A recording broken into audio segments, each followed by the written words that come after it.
ನಮಸ್ಕಾರ. ಇಂದಿನ ವಿಶೇಷ ಸಂಚಿಕೆಯಲ್ಲಿ ನಾನು ಮತ್ತೊಂದು ವೈರಲ್ ಟಾಪಿಕ್ ಬಗ್ಗೆ ಡಿಸ್ಕಸ್ ಮಾಡ್ತಿದ್ದೀನಿ.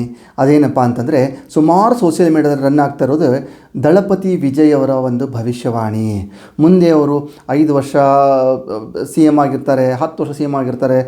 ಮತ್ತು ಕೆಲವೊಂದೆಲ್ಲ ತಮಿಳು ಮಾಧ್ಯಮದಲ್ಲಿ ಸೋಷಿಯಲ್ ಮೀಡಿಯಾದಲ್ಲಿ ಬರ್ತಾ ಇರೋ ಪ್ರಕಾರ ಅವರು ಒಂದು 40 ವರ್ಷದವರೆಗೂ ರಾಜ್ಯಾಧಿಕಾರ ಮಾಡ್ತಾರೆ, ಇವನ್ PM ಕೂಡ ಆಗ್ತಾರೆ ಅಂತ ಈ ಥರ ಎಲ್ಲ ಭವಿಷ್ಯವಾಣಿಗಳು ಬರ್ತಾ ಇದ್ದಾವೆ. ಮೂಲತಃವಾಗಿ ಇದು ಶುರುವಾಗಿದ್ದೆ ತಮಿಳುನಾಡಿನಲ್ಲಿರುವಂತಹ ಸೋಷಿಯಲ್ ಮೀಡಿಯಾ.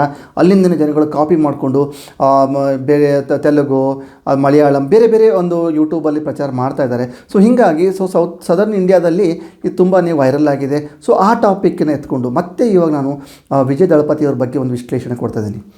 ನಾನು ಮೊದಲು ಮಾಡಿರುವಂತಹ ವಿಶ್ಲೇಷಣೆ ಏನಂತಂದರೆ, ಇದು ವಿಜಯ್ ದಳಪತಿಯವರು CM ಆಗಲ್ಲ ಅಂತಲೇ ವಿಶ್ಲೇಷಣೆ ಮಾಡಿದ್ದೆ. ಬಟ್ ಅವ್ರು ಆಗಿರೋದು ಯಾವ ಥರ ಅಂತಂದರೆ, ಈ ಜೆನ್ಝಿ ಜನ್ರೇಷನ್ ಅಂದರೆ ಗ್ಲೋಬಲ್ ಇವೆಂಟ್, ಇದು ಗ್ಲೋಬಲ್ ಎನ್ವಿರಾನ್ಮೆಂಟ್ ಇಂಪ್ಯಾಕ್ಟ್ ಅವ್ರ ಮೇಲೆ ಆದಾಗ ಇವ್ರೊಬ್ಬರಿಗೆ ಅಂತಲ್ಲ, ನೀವು ನೇಪಾಳಲ್ಲಿ ನೋಡ್ಬೋದು, ಅಲ್ಲಿಯೂ ಕೂಡ ಜೆನ್ಝಿಯಿಂದನೇ ಪ್ರೈಮ್ ಮಿನಿಸ್ಟರ್ ಕೂಡ ಆಗಿಬಿಟ್ರು. ಅದೆಲ್ಲ ಬೇಡ, ನಮ್ಮ ಕರ್ನಾಟಕದಲ್ಲೇ ತೊಗೊಂಡ್ರು ಶಾಮನೂರು ಶಿವಶಂಕರಪ್ಪ ಅವರ ಮೊಮ್ಮಗ, ಅವನು ಕೂಡ ಜೆನ್ಝಿಯಲ್ಲೇ ಬರುವಂಥದ್ದು, ಅವರು ಕೂಡ ಅನಾಯಾಸವಾಗಿ ಗೆದ್ದುಬಿಟ್ರು.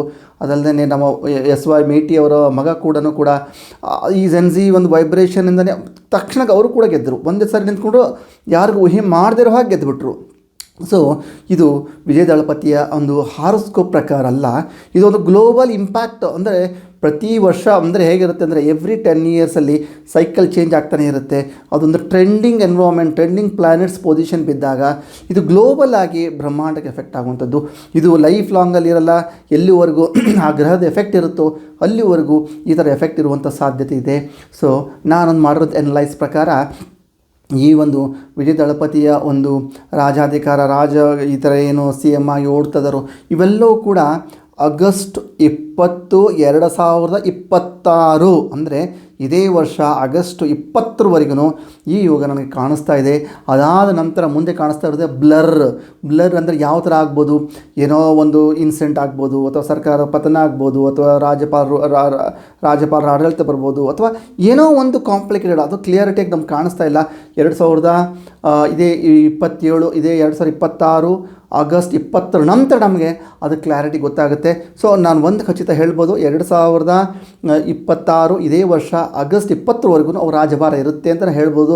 ಮುಂದೆ ನಾವು ಅಲ್ಲಿ ಕೆಲವೊಂದು ಇನ್ಸಿಡೆಂಟ್ ಆಗುತ್ತೆ. ಅದಾದ ನಂತರ ನಾನು ಮತ್ತೆ ಕೂಡ ಕೆಲವೊಂದು ಪ್ಲ್ಯಾನೆಟ್ಸನ್ನು ಅನಲೈಸ್ ಮಾಡಿ ಮತ್ತೆ ಹೇಳುವಂಥ ಪ್ರಯತ್ನ ಪಡ್ತೀನಿ.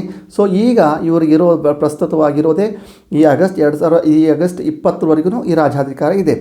ಮುಂದೆ ಅದೇನಾಗುತ್ತೆ ಅಂತ ನೋಡೋಣ. ಆದರೆ ಒಂದು ಮಾತ್ರ ಖಚಿತ ಹೇಳ್ತೀನಿ, ಇವರಿಗೆ ಪ್ರೈಮ್ ಮಿನಿಸ್ಟರ್ ಯೋಗ ಖಂಡಿತವಾಗಿ ಯಾವುದೇ ಕಾರಣಕ್ಕೂ ಕೂಡ ಇಲ್ಲ. ಯಾಕಂದರೆ ಕೆಲವೊಂದು ತಮಿಳ್ ಸೋಷಿಯಲ್ ಮೀಡಿಯಾದಲ್ಲಿ ತುಂಬ ಫೇಮಸ್ ಜ್ಯೋತಿಷಿಗಳು 2024ಕ್ಕೆ ಹೇಳಿದರು ಇವರು CM ಆಗ್ತಾರೆ, PM ಆಗ್ತಾರೆ ಅಂತ. ಅದನ್ನು ನೋಡಿ ಎಲ್ಲ ಸುಮಾರು ಮೀಡಿಯಾದಲ್ಲಿ ಕಾಪಿ ಮಾಡ್ಕೊಂಡು ಹೋದರು. ಸೊ ನನ್ನ ಒಂದು ಅನಲೈಸ್ ಪ್ರಕಾರ ಖಂಡಿತವಾಗಿ ಇವರಿಗೆ PM ಯೋಗ ಇಲ್ಲ. ಇದು 1ನೇ ಟಾಪಿಕ್ಕು. ಇನ್ನು 2ನೇ ಟಾಪಿಕ್ಕು ಬಹುಮುಖ್ಯವಾಗಿ ಮತ್ತೊಮ್ಮೆ ನಾನು ಧರ್ಮಸ್ಥಳದ ಬಗ್ಗೆ ಪ್ರಿಡಿಕ್ಷನ್ ಕೊಡ್ತಾ ಇದ್ದೀನಿ. ಸೊ ಧರ್ಮಸ್ಥಳದ ಕೆಲವೊಂದು ಇನ್ಸಿಡೆಂಟು, ಈ ಶೀಘ್ರದಲ್ಲಿ ನಡೆಯುವಂಥ ಕೆಲವೊಂದು ಇನ್ಸಿಡೆಂಟು ಮತ್ತೆ ಜಗತ್ ಜಾಹೀರಾತಾಗಿ ಒಂದು ಜಗತ್ತಿಗೆ ಸದ್ದನ್ನು ಮಾಡುವಂಥ ಪ್ರಸಂಗಗಳು ಶೀಘ್ರದಲ್ಲಿ ನಮ್ಮ ಒಂದು ಧರ್ಮಸ್ಥಳಕ್ಕೆ ಬರುತ್ತೆ.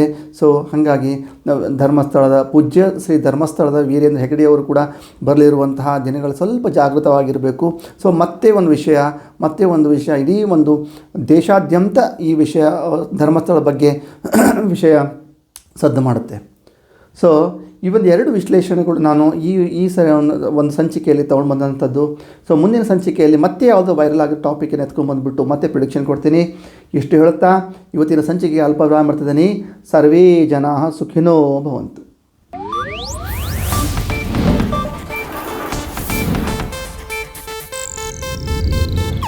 ಇದು ಏಷ್ಯಾನೆಟ್ ನ್ಯೂಸ್ ನೆಟ್ವರ್ಕ್ ಪ್ರಸ್ತುತಿ.